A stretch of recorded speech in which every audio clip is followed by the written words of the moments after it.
বিদ্যালয়ে উপস্থিতির হার কম থাকার ফলে পরীক্ষায় বসতে দেওয়া হয়নি কিছু ছাত্রছাত্রীদের।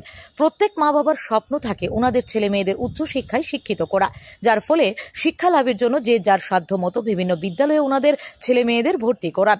বিদ্যালয়ে লেখাপড়া করতে গেলে বিভিন্ন নিয়ম মেনে চলতে হয়, যে নিয়মগুলি জেনেও কিছু সংখ্যক অভিভাবক এবং ছাত্রছাত্রীরা অবহেলা করেন। পরবর্তী সময় কিছু হলে দোষারোপ শুরু করে বিদ্যালয় কর্তৃপক্ষকে। এমনই একটি চিত্র লক্ষ্য করা যায় শান্তিরবাজার মডেল দ্বাদশ শ্রেণী বিদ্যালয়ে। শুক্রবার বিদ্যালয়ের একাদশ শ্রেণীর পরীক্ষা ছিল। একাদশ শ্রেণীতে মোট 141 জন ছাত্রছাত্রী রয়েছে। এর মধ্যে 28 জন ছাত্রছাত্রীকে পরীক্ষার হলে বসতে দেওয়া হয়নি। এর কারণ জানতে চাইলে জানা যায় এই সকল ছাত্রছাত্রীদের উপস্থিতির হার ছিল খুবই নগণ্য। ছাত্রছাত্রীরা দরজার বাইরে দাঁড়িয়ে পরীক্ষা দেবার জন্য সুযোগ খুঁজলেও বিদ্যালয় কর্তৃপক্ষ কোনো প্রকার সুযোগ দেননি। এ নিয়ে বিদ্যালয়ের প্রধান শিক্ষকের মীনাক্ষী ত্রিপুরার নিকট জানতে চাইলে তিনি জানান, বিদ্যালয়ের ছাত্রছাত্রীরা ভর্তি হবার সময় থেকে বলা হয়েছে সরকারি নির্দেশ অনুযায়ী 75% বিদ্যালয়ে উপস্থিত থাকতে হবে এবং সময় মতো বিদ্যালয়ে আসতে হবে। এ নিয়ে শিক্ষক ও অভিভাবকদের নিয়েও আলোচনা হয়েছে। এই আলোচনার অভিভাবকদের স্বাক্ষর রাখা হয়েছে। এর মধ্যে কিছু সংখ্যক ছাত্রছাত্রীদের অভিভাবকরা এই আলোচনা আসেননি। সকল ছাত্রছাত্রীদের এই বিষয়ে অবগত করার পরেও 28 জন ছাত্রছাত্রীরা সঠিকভাবে বিদ্যালয়ে উপস্থিত থাকা প্রয়োজন বোধ করেননি, যার ফলে আজকের দিনে এই ছাত্রছাত্রীরা পরীক্ষায় বসতে না পেরে শিক্ষক শিক্ষিকাদের দোষারোপ করছে। ছাত্রছাত্রীদের কাছ থেকে অভিযোগ উঠে আসছে কিছু সংখ্যক ছাত্রছাত্রীর উপস্থিতির হার কম হলেও তারা পরীক্ষায় বসতে পেরেছে।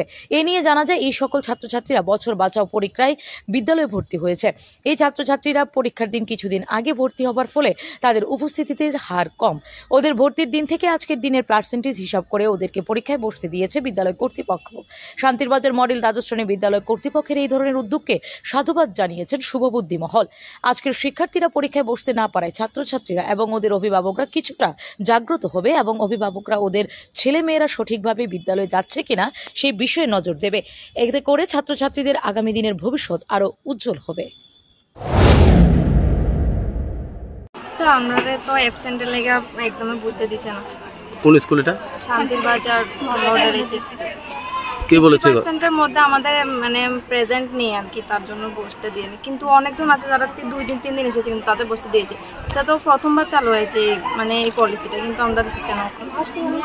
লাস্ট ওয়ার্নিং তো দেওয়া হয়েছিল। আজকে কয়টা পরীক্ষা ছিল? 2টা। এর আগে কেমন হয়েছে? না, এই প্রথম। আর মেয়েদের তো অনেক নানা রকম সমস্যা থাকতে পারে, এটা তো বোঝার দরকার। দিতে পারবো না। আচ্ছা, এখন তোমরা কি চাইতেছো? আমরা এক্সাম দিতে এবারের জন্য, এবার প্রথমবার। এটা কোন স্কুল? শান্তিরবাজার মডেল। পরীক্ষা দেওয়ার জন্য বারণ করেছে কি? শুনতে পেরেছি তোমরা পরীক্ষা দিতে পারোনি, কেন? স্যার আমাদের বলে অ্যাটেন্ডেন্সের জন্য আমাদের পরীক্ষা দেওয়ার বারণ করছে। এই অ্যাটেন্ডেন্স সিস্টেমটা চালু হয়েছে কবে থেকে জানো তোমরা? তোমাদেরকে কোনো নোটিশ করা হয়েছিল? স্যার না, এইসব তো নোটিশ, এটা নতুন মুখে করে দিয়েছে, তো নোটিশ তো কিছু করছে না। মুখে শুধু। তো আজকে কয়টা পরীক্ষা ছিল? আজকে 2টা পরীক্ষা ছিল, ইংলিশ একটা, বাংলা একটাও হয়নি। ডেজিগনেশন এইচে কোন স্কুলে? Shantirbazar model HS. আচ্ছা, স্কুলে কিছু অভিযোগ এসেছে ছাত্রছাত্রীর পক্ষ থেকে যে তারা পরীক্ষা দিতে পারেনি, এ নিয়ে কি বলবেন? আমরা বছরের শুরুতেই 10/7/2024 সে আমরা একটা এসএমসি অভিভাবকদের নিয়ে একটা মিটিং করেছি। এখানে আমরা বছরের শুরুতে আমরা সব স্টুডেন্টকে চিঠি দিলাম যাতে সব গার্জেন আসে, এবং সেই মোতাবেক আমরা এসএমসি সহ মিটিং করার পর সিদ্ধান্ত এসেছে যে স্টুডেন্ট যদি 75% না থাকে তাহলে আমরা তাদেরকে পিরিয়ডিক টেস্টগুলো বসতে দেওয়া হবে না। তো সেই মোতাবেক আমরা 75 না, আমরা 50% অবধি নিচে এসে ওই স্টুডেন্টগুলিকে সিলেক্ট করছি যারা দেখা গেছে 10%, 12%, এমনকি 5%ও এমন স্টুডেন্ট আছে যারা মাসের মধ্যে 1-2 দিনও আসে না। তো ওইসব স্টুডেন্টকে আমরা পিরিয়ডিক টেস্টগুলো বসতে দেওয়া হয়েছিল। এর আগে আমরা সেরকম স্টেপ নেই, মানে আমরা স্টুডেন্টকে শুধু মৌখিকভাবে এবং নোটিশের মাধ্যমে জানিয়েছি, সেরকম স্টেপ নেই।